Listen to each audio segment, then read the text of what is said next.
Hi, my name is John Kotnerowski. I'm an English as a foreign language instructor here at the National University of Science and Technology, Nust-Misiis. In this series of videos for the Academic Writing Center, I will be talking about different concepts, techniques, and strategies related to the field of academic writing in English. In this first video, I'd like to begin the series by providing a brief introduction to the field of academic writing and answer the following questions. Question 1. What is academic English? Number 2. What is academic writing? Number 3. What are the general characteristics of academic writing? And number 4. Why is academic writing important? Let's begin by addressing the first question. What is academic English?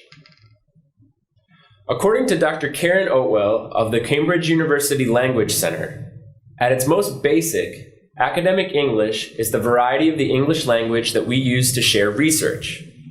Research refers to the process of answering a research question by creating an argument that is supported through critical analysis and the use of evidence. We use academic English to reach a wide, general academic audience in an attempt to persuade them that the argument we've created to answer our research question is an effective one. There are two varieties of academic English: spoken academic English and written academic English. Let's take a closer look at this second variety. When most people think of academic writing, they think of thesis papers composed by graduate students and research articles written by professional scholars. While these are two great examples of academic writing, the concept can be applied more generally to include a much wider variety of tasks and objectives. As I mentioned in part 1, academic English is the variety of English used to convey research. So academic writing is the variety of academic English used to convey research in writing. That means there are many different kinds of academic writing, from literature reviews to research papers to abstracts and lab reports. While trying to compare and contrast all the many different types of academic writing is a tall order, the most important thing to remember is that generally, each kind of academic writing has its own rules and conventions. As such, it's important to identify the rules and expectations for a particular genre of writing before starting to write. I will discuss the rules and expectations for a few different genres in later videos. While the characteristics of a piece of academic writing may differ depending on type, there are a few traits that are common to most academic writing. First, there are focused and specific expectations when producing a piece of academic writing. Academic writing is used to answer research questions. These questions are either provided by a course instructor or developed by the writer or researcher. Good academic writing starts with focused and specific questions to be answered. Second, academic writing emphasizes logical reasoning over emotional or sensory perceptions. Facts are more important than feelings. Writing clearly means thinking clearly, and so effective academic writing demonstrates clear critical thinking and the ability to make arguments stronger by supporting them with evidence. Third, academic writing must be clear. English is both a low context and reader-responsible language. By this I mean readers will depend on what's been written and believe it is the writer's job to make his or her argument as comprehensible as possible. Fourth, academic writing must be coherent. This means that there are logical connections between sentences. One way to do this is to begin sentences with information that relates back to the previous sentence. It also means that paragraphs are unified around a single idea and that all the information included in a piece of writing helps to create an effective argument used to answer the research question. Finally, the most effective academic writing follows a process.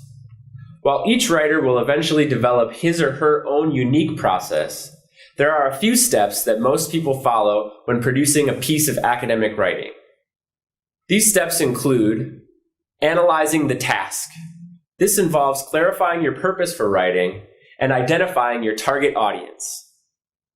Number 2, planning your argument.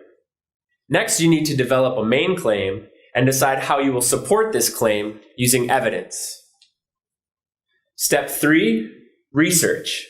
This is necessary in order to gather quality, fact-based, objective evidence that you need to create the argument you will use to support your main claim.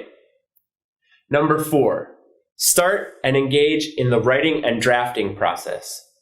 No good writing is done overnight.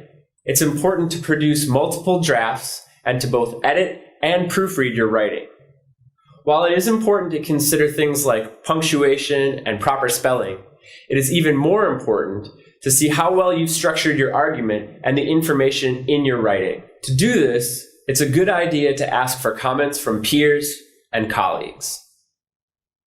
Finally, there are many benefits of investing your time and energy in becoming a proficient academic writer. Academic writing is an important skill to master for a wide variety of professional and personal reasons. First, it allows writers to make individual contributions to the ongoing dialogues in their fields.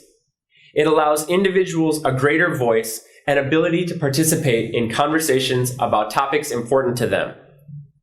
Additionally, by mastering the skills necessary to become an effective academic writer, a person also becomes an effective researcher and critical thinker. Finally, academic writing is a marketable skill that improves one's professional qualifications and makes one a more attractive candidate for potential employers. So, in the end, we see that academic writing is about much more than just the act of writing, which is itself not simply a skill, but a collection of skills. In addition to putting your thoughts on the page, effective academic writing involves critical thinking, the ability to create a convincing argument, and good research skills. I hope this video has helped to improve your understanding of what people mean when they talk about academic writing. If you have any questions, please feel free to bring them to us at the Academic Writing Center. Once again, I'm John Kotnerowski. See you next time.